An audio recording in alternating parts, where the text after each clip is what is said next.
Multi speciality হাসপাতাল। মেঘবেলা লাইভে আপনার পছন্দের টিভি চ্যানেলস সম্পূর্ণ বিনামূল্যে, শুধুমাত্র মেঘবেলা ব্রডব্যান্ডের কানেকশনের সঙ্গে। মেঘবেলা ব্রডব্যান্ড, বাংলার ঘরে ঘরে। দীর্ঘ 10 বছর পর অবশেষে পরিবারের কাছে ফিরলেন ওড়িশার ময়ূরভঞ্জ জেলার জগন্নাথপুর গ্রামের মানসিক ভারসাম্যহীন আদিবাসী যুবক। 10 বছর আগে নিখোঁজ হয়ে যান তিনি। পরিবার খোঁজাখুঁজি করেও কোনো সন্ধান পায়নি। স্থানীয় থানায় অভিযোগ জানানো হলেও ফল মেলেনি। সম্প্রতি বাংলাদেশের চাঁপাইনবাবগঞ্জ এলাকায় একটি স্বেচ্ছাসেবী সংস্থা তাকে ঘোরাঘুরি করতে দেখে জিজ্ঞাসাবাদ করে জানতে পারে তিনি ভারতীয়। এরপর যোগাযোগ করা হয় পশ্চিমবঙ্গ হ্যাম রেডিওর সঙ্গে। হ্যাম রেডিওর মাধ্যমে খবর পৌঁছায় আন্তর্জাতিক মানবাধিকার কাউন্সিলের সাংগঠনিক সভাপতি উৎপল রায়ের কাছে। তিনি পরিবারের সঙ্গে কথা বলে দুই দেশের বিদেশ মন্ত্রণালয়, ভারতীয় হাইকমিশন, বাংলাদেশের হাইকমিশন, ওড়িশার মুখ্য সচিব ও স্বরাষ্ট্র সচিবকে সমস্ত নথিপত্র পাঠান। आपका नाम क्या है?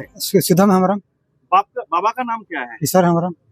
आप खो गए थे कहाँ से? बहुत दिन रास्ते हाँ, कौन सा बॉर्डर से?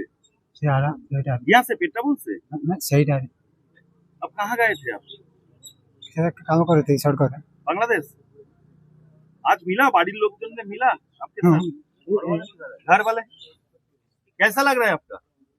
अच्छा, खुशी लग रहा है। खुशी लग रहा है क्या? आपको कैसा लग रहा है अभी परिवार को मिलने के बाद?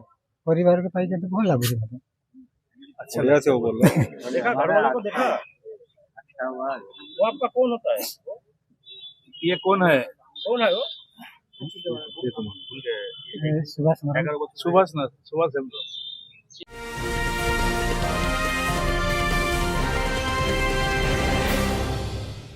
উত্তর 24 পরগনা ও তার আশপাশের এলাকার মানুষের সেবায় ক্যাথল্যাবের মতো অত্যাধুনিক সুবিধা নিয়ে পরিষেবায় ব্রতী সারদা মাল্টি স্পেশালিটি হাসপাতাল।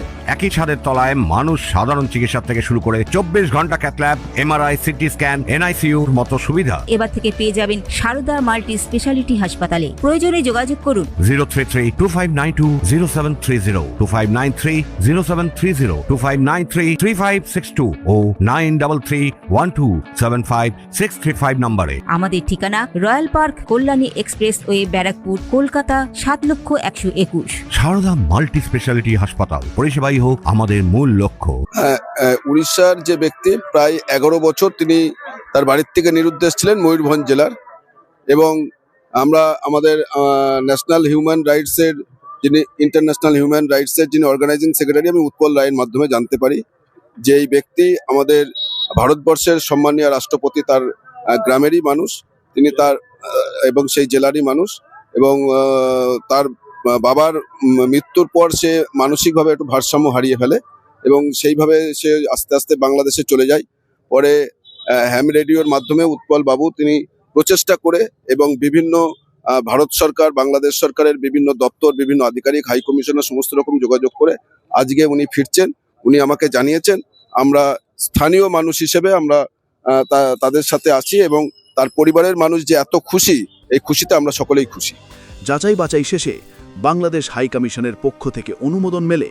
এদিন উত্তর 24 পরগনার পেট্রাপোল সীমান্ত দিয়ে তাকে ভারতে ফেরানো হয়। বাড়ির ছেলেকে ফিরে পেয়ে স্বভাবতই আনন্দে ভাসছে পরিবার। Bureau report, news Bengal today.